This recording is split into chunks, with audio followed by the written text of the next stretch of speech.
जय गुरु जी। वीडियो को लाइक कीजिए, चैनल को सब्सक्राइब कीजिए और बेल आइकन को प्रेस कर दीजिए ताकि आपको लेटेस्ट वीडियो के अपडेट्स मिलते रहें। सिर्फ दिखावे के लिए अच्छा मत बनो, परमात्मा आपको बाहर से नहीं बल्कि भीतर से जानता है। जय गुरु जी। आज मैं आप सबके साथ दो सत्संग शेयर करूंगी। पहला सत्संग जो है वो डॉक्टर डैंग अंकल जी का है और हमारा दूसरा सत्संग भावेश पांडे अंकल जी का है और अंकल जी जयपुर से हैं। चलिए आज के ये दो खूबसूरत सत्संग संगत जी की जुबानी ही सुनते हैं और जानते हैं कैसे संगत पर गुरु जी ने अपनी अपार कृपा बनाए रखी और उनको उनके कष्टों से मुक्ति भी दिलाई। आज मैं आपके साथ इस सत्संग में साझा करूंगी और हमारी छोटी सी कोशिश यह रहती है जो ये 10 सत्संग हम आपको सुनाते हैं वह हर घर तक पहुंच सके और सब संगत सत्संग सुने और ब्लेस हो सके। इसलिए सब संगत सत्संग के अंत तक बने रहना और सत्संग को बहुत ध्यान से सुनना। हो सकता है सत्संग से आपके कई सवालों के जवाब आज आपको मिल जाएंगे। चलिए सत्संग शुरू करें। जय गुरु जी। फरवरी 2008 में मुझे दिल का दौरा पड़ा। मुझे नोएडा मेडिकल सेंटर में एडमिट किया गया। डिस्चार्ज होने के बाद मेरे एक दोस्त ने मुझे गुरुजी के बारे में बताया। उस समय गुरुजी ग्रेटर कैलाश में थे। मैं गुरुजी का आशीर्वाद लेने वहां गया और मुझे उनका आशीर्वाद प्राप्त हुआ। 3 हफ्ते बाद मेरा ट्रेडमिल टेस्ट हुआ। इस बार मैं मशीन पर लगभग 14 मिनट के लिए था, जो आश्चर्यजनक था। दिल के दौरे के बाद यह 6 मिनट से ज़्यादा कर पाना संभव नहीं है। चिकित्सक ने मेरे पुराने और अभी के ईसीजी के नतीजों की तुलना की और इतना ज़्यादा सुधार देखकर वह हैरान था। जब मैं गुरुजी के दर्शन के लिए मंदिर गया, वह बोले, मैंने तुम्हें धन्य कर दिया है और चिकित्सकों को फेल कर दिया। बहुत सालों से उच्च रक्तचाप से पीड़ित था। गुरुजी ने मेरा उपचार किया। एक बड़े ही अनोखे ढंग से उन्होंने मुझे कहा कि मैं रोज 2 पैक विस्की के लूँ और मेरा रक्तचाप नियंत्रित में रहेगा। उस दिन से मैंने गुरुजी के नुस्खे का पालन किया और मेरा रक्तचाप सामान्य रहा। अक्टूबर 98 में एक रात मुझे स्पॉन्डिलाइटिस का दर्द हुआ। सामान्य तरीके से कुछ करने के बजाय मैंने गुरुजी से प्रार्थना की। अविश्वसनीय है कि मेरा दर्द 2 ही मिनटों में गायब हो गया। मेरे परिवार में मैं अकेला नहीं हूँ जिस पर गुरुजी की कृपा हुई। समय समय पर मेरे परिवार को उनका आशीर्वाद प्राप्त होता रहा है। एक बार मेरी बड़ी बेटी को भीषण पेट का दर्द हुआ। कोई चिकित्सक पता नहीं लगा पा रहा था कि इसे हुआ क्या है। वे बिस्तर से उठकर पानी तक नहीं पी रही थी और 30 दिनों तक बहुत दर्द में थी। गुरुजी से आशीर्वाद प्राप्त करने के बाद वह दर्द, जो इतनी दवाइयां लेने के बावजूद कम नहीं हुआ, बस गायब हो गया और मेरी बेटी ठीक हो गई। मेरी बेटी एयरलाइंस के लिए काम करना चाहती थी। शुरू में तो वह अस्वीकृत हुई, परंतु आखिरी क्षण में गुरुजी के आशीर्वाद से वह ट्रेनिंग के लिए भारत से लंदन गई। वहाँ उसका फ़ोन पर इंटरव्यू लिया गया और तजाकिस्तान एयरलाइंस के लिए वह चुनी गई और यह सब हुआ 48 घंटों में। यह वाकई में आश्चर्यजनक था। गुरुजी ने रातों रात मेरी पत्नी के शाटिका की तकलीफ दूर कर दी और मेरी बेटी के साइनस की तकलीफ भी। उनका आशीर्वाद सिर्फ मेरे परिवार तक ही सीमित नहीं था, मेरे एक मरीज को भी गुरुजी का आशीर्वाद प्राप्त हुआ। श्रीमती रविंदर सिंह मेरे साथ दांत संबंधी उपचार के लिए आई थी, परंतु पिछले 4 सालों से उनकी रक्त शर्करा काउंट 300 से 400 थी और वह इंसुलिन पर थी। मैंने उन्हें गुरुजी की एक तस्वीर पर्स में रखने के लिए दी और उन्हें गुरु जी से प्रार्थना करने के लिए कहा। फिर दांत निकलवाने से पहले मैंने उनको इंतजार करने को कहा जब तक उनकी रक्त शर्करा कम नहीं हो गई। 3 दिन बाद वह मेरे क्लिनिक इस बड़ी खबर के साथ आई कि पिछले कुछ दिनों में उनकी रक्त शर्करा चमत्कारी ढंग से 135 तक नीचे आ गई है। मैंने उन्हें गुरुजी का प्रसाद दिया और गुरुजी की तस्वीर की पूजा करने को कहा और जब उनकी तबीयत बेहतर हो जाए तो गुरुजी के दर्शन के लिए आने को कहा।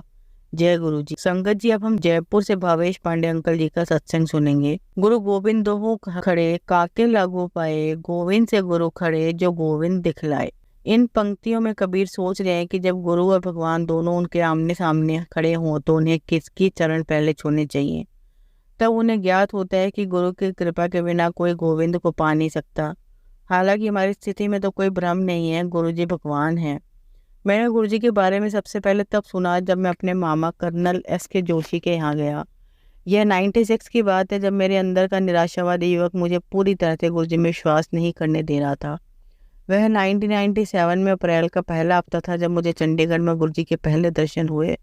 उन्होंने मुझसे पूछा कि मैं कहाँ से आया हूँ और मैंने उनको बताया कि मैं कर्नल जोशी का भांजा हूँ और जयपुर से आया हूँ। उन्होंने अपना हाथ मेरे सिर पर रखा और बोले, कल्याण हो। 2 दिन बाद जब मैं दिल्ली लौटा तो मुझे नौकरी का प्रस्ताव मिला जिसके बारे में मैं बहुत उत्साहित था।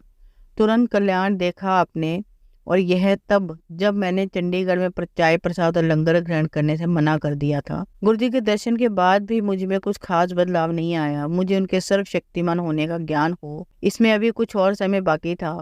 यकीन मानिए वह घड़ी भी गुरुजी ही निश्चित करते हैं। इसी बीच गुरुजी दिल्ली चले गए। मैं अक्सर दिल्ली आया करता था, पर करीब 2.5 साल तक मैं गुरुजी के दर्शन के लिए नहीं गया। इस दौरान मेरी माँ और बहन पूर्ण रूप से गुरुजी को समर्पित हो चुके थे, परंतु मैं अभी भी पहले जैसा ही था। मेरी माँ और मैं मेरी बहन के लिए एक योग्य रिश्ते की तलाश में थे, पर 2 साल तक कुछ नहीं हुआ था और अप्रैल 2000 में हमें किसी का फ़ोन आया जो आगे जाकर मेरी बहन के ससुर बने। उन्होंने हमें कहा कि वह यह रिश्ता पक्का करना चाहते हैं। मेरी बहन उस समय दिल्ली में थी और उसने लड़के की तस्वीर गुरुजी को दिखाई।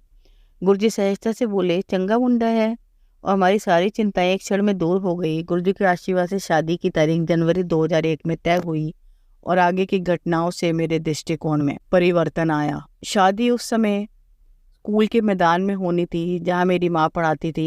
कैटरर से विचार विमर्श करने के बाद हमने वह स्थान निर्धारित कर लिया जहां तंदूर रखा जाएगा और जहां खाना बनाने का सारा काम होगा। शादी से बस 3 दिन पहले स्कूल की डायरेक्टर, जो मेरी माँ से गुरुजी के बारे में सुनने के बाद उनकी अनुयायी हो गई थी, ने हमें आकर बताया कि गुरुजी उनके सपने में आए थे और उन्हें वह स्थान बताकर गए जहाँ खाना पकाने की सारी व्यवस्था करनी थी। हालांकि मैंने इस पर ज्यादा ध्यान नहीं दिया। मेरी माँ ने तुरंत खाना पकाने का स्थान बदल दिया। शादी बहुत अच्छे से हो गई और आज भी 6 साल बाद लोग कहते हैं कि उन्होंने कभी किसी शादी पर इससे ज्यादा स्वादिष्ट भोजन नहीं किया है। ये घटनाएं इस चीज पर जोर देती हैं, बल्कि इशारा करती हैं कि गुरुजी सर्वविद्यमान है हमारे जीवन के हर छोटे से छोटे पहलू में। मैं और हर समय में। फिर भी मैं तब भी वही था, निराशावादी और व्यक्तिहीन। मेरी बहन की शादी के 15 दिन बाद मुझ में बदलाव आया। मैं अपनी मोटरसाइकिल पर कार्यालय से वापस आ रहा था।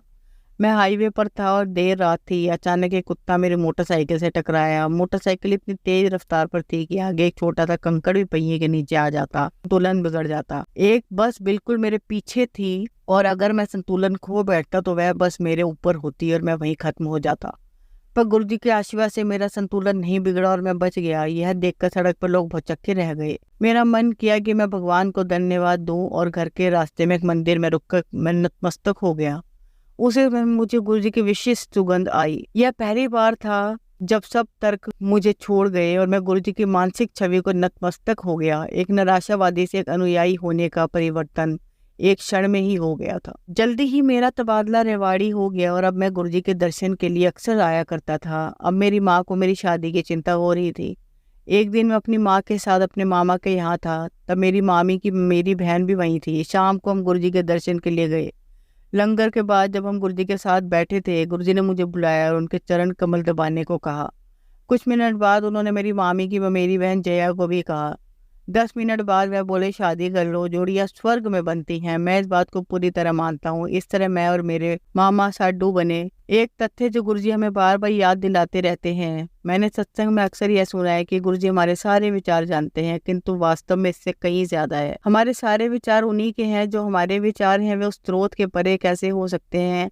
हम कोई भी क्रिया के स्रोत के परे कैसे कर सकते हैं? हमारा अस्तित्व पूरे ब्रह्मांड के सार से अलग कैसे हो सकता है? बहुत सरल है। हम हैं क्योंकि वे हैं। हो सकता है हम यह तथ्य जानते ना हो या स्वीकारते ना हो, किंतु हमारा अस्तित्व उनके साथ एक रागत्मा के कारण ही है। वह कुछ लोग जिन्हें उनके दर्शन का सौभाग्य प्राप्त हुआ है या जिन्हें गुरुजी अपनी सुगंध का आनंद प्राप्त कराते हैं या जो उनका आशीर्वाद अपने जीवन में महसूस करते हैं, वह बहुत भाग्यवान होते हैं।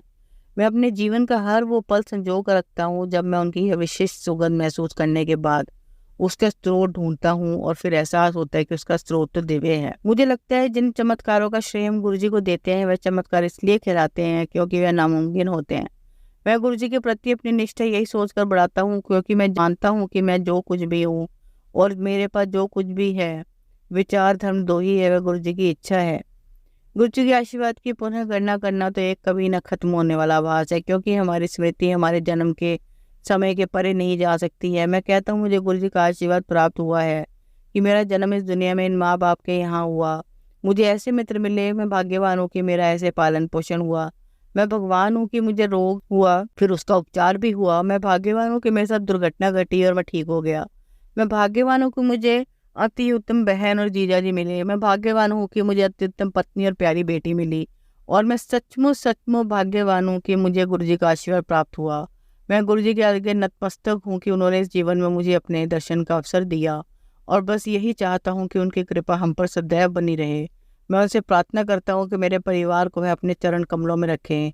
जय गुरु जी। अब आप सबको एक कहानी सुनाती हूँ, आप सब इस कहानी को बहुत ध्यान से सुनना। कहानी का शीर्षक है व्हाट शुड आई बी। मुझे क्या बनना है, ये छोटा सा सवाल कई बार हमें बहुत परेशान कर देता है और हम में से कई लोग बहुत समय बीतने के बाद भी इस सवाल का आंसर नहीं ढूंढ पाते। ये सवाल खासकर स्टूडेंट्स को काफ़ी परेशान करता है, क्योंकि जब उनके माइंड में ये क्लियर नहीं होता कि उन्हें लाइफ में क्या बनना है, तो वो कई बार अपने करियर को बेहतर बनाने के लिए कुछ गलत फैसले ले लेते हैं, जिससे उनका करियर उस तरह का नहीं बन पाता जैसा उन्होंने सोचा होता है।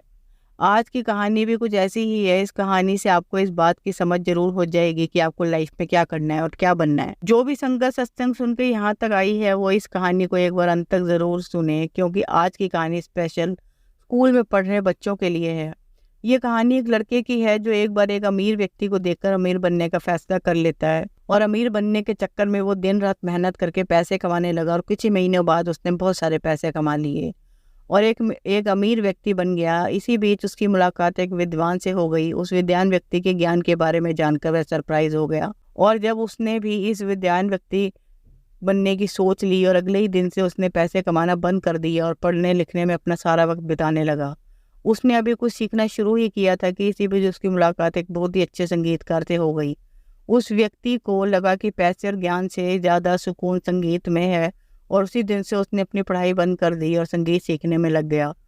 इन सब के बीच उसकी काफ़ी उम्र बीत गई और समय भी बर्बाद हो गया। फिर ना वो अमीर बन सका, ना विद्वान, और ना ही एक अच्छा संगीतकार बन पाया। उसे इस बात का बड़ा दुख हुआ। एक दिन उसकी मुलाकात एक बहुत बड़े महात्मा से हुई। उसने महात्मा को अपने दुख का कारण बताया।